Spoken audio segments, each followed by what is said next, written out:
It was supposed to be a fun night home alone with my sister until we realized we weren't alone. And now, whenever the house falls silent, I can't help but wonder if it's still out there, waiting for the right moment to return. I still remember that night clearly, even though it happened a long time ago. I was 16 years old at the time, and my little sister Lily was just 10. We were home alone because our parents had gone out for the evening. It was supposed to be a fun night, just the two of us playing games and watching movies. We were sitting in the living room, the glow from the TV making the room feel cozy. Lily and I were playing a video game, and she was actually beating me, which she loved to tease me about. Everything was normal until I noticed something strange out of the corner of my eye. The curtains in the dining room moved, even though there was no wind. I paused the game and stared at them, trying to figure out what I had seen. "John, what's wrong?" Lily asked, noticing that I wasn't paying attention to the game anymore. "Did you see that?" I whispered, not wanting to scare her, but my voice must have given something away because she looked worried. "See what?" she asked, her voice trembling a little. I pointed at the curtains, but they were still now, as if nothing had happened. Maybe it was just my imagination, I thought. I shook my head and smiled at Lily. "Never mind, it was nothing," I said, trying to sound confident. But deep down, something didn't feel right. We went back to playing, but I couldn't shake the feeling that we weren't alone. I kept glancing at the windows, the doors, the shadows in the corners. Everything seemed just a little too quiet. "What was that?" she whispered, clutching my arm. "I don't know," I replied, trying to stay calm. "Maybe something fell over. I'll go check." Lily didn't want me to go alone, so she followed me. As we went up the stairs, each step creaked under our feet, and I could feel my heart pounding in my chest. The hallway upstairs was dark, but we had to find out what had made that noise. We reached the top of the stairs, and I could see that the door to our parents' room was slightly open. I didn't remember leaving it like that. "Lily, stay behind me," I whispered as we walked toward the door. I pushed it open slowly, and that's when we saw it. A figure was standing by the window, its back turned to us. It was tall and dressed in dark clothes, blending in with the shadows. My breath caught in my throat. This wasn't something that had fallen over. This was someone. I could hear the figure moving behind us, its footsteps heavy on the wooden floor. I didn't dare look back. We had to get out of the house. Finally, we reached the door. My hands were shaking as I fumbled with the lock. Lily was crying now, and I could hear the intruder getting closer.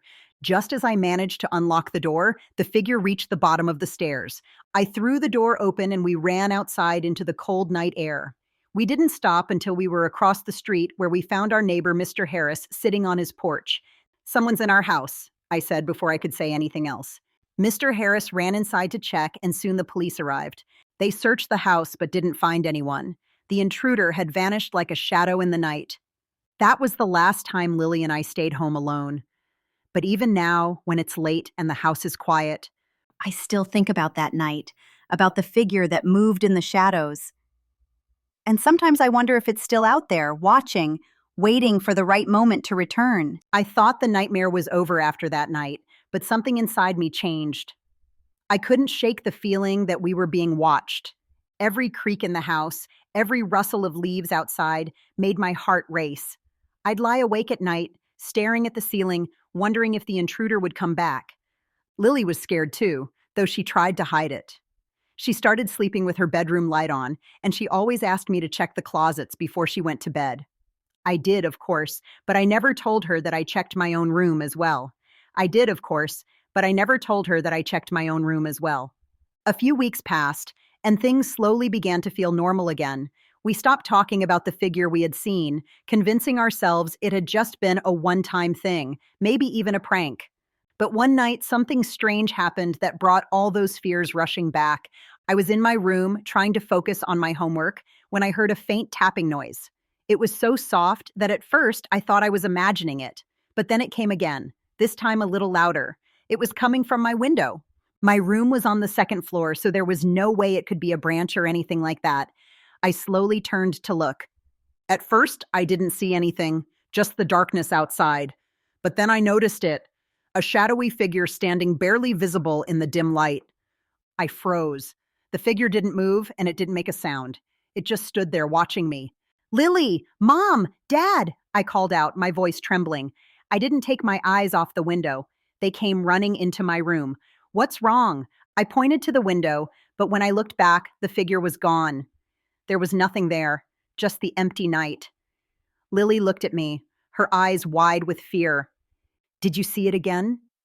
I nodded slowly. It was right there, I swear. We didn't sleep that night. We stayed huddled together in the living room, the lights on. The police came again, but just like before, they found nothing. After that night, the police told us there was nothing more they could do. No signs of forced entry, no fingerprints, no footprints outside the window. They said stress and fear can make the mind see things that aren't really there.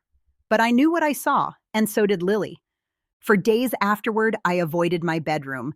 I slept on the couch, keeping the TV on all night just so there wouldn't be silence. Silence had become terrifying.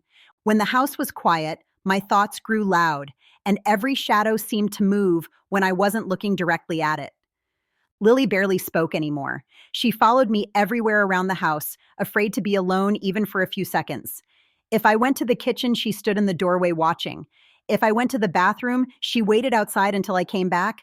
One evening, while our parents were home, the power suddenly went out. The house was plunged into darkness, and Lily screamed. I grabbed her immediately, my heart racing. For a moment, I was 16 again, running through the house with something chasing us. The power came back a few seconds later, but the fear didn't leave. That night, Lily slept in my room, and neither of us slept much at all. Our parents noticed the change, but we couldn't explain it in a way that made sense.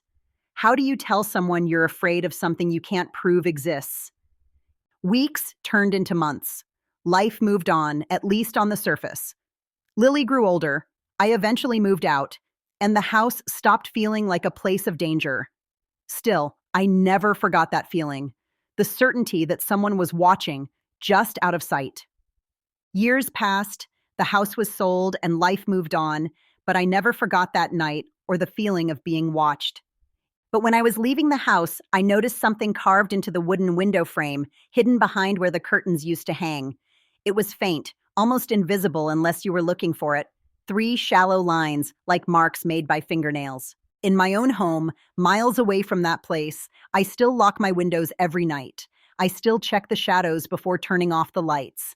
And sometimes, when the house falls completely silent, I feel that same chill crawl up my spine. Even now, when everything is silent, I know whatever was in that house didn't disappear. It's just waiting.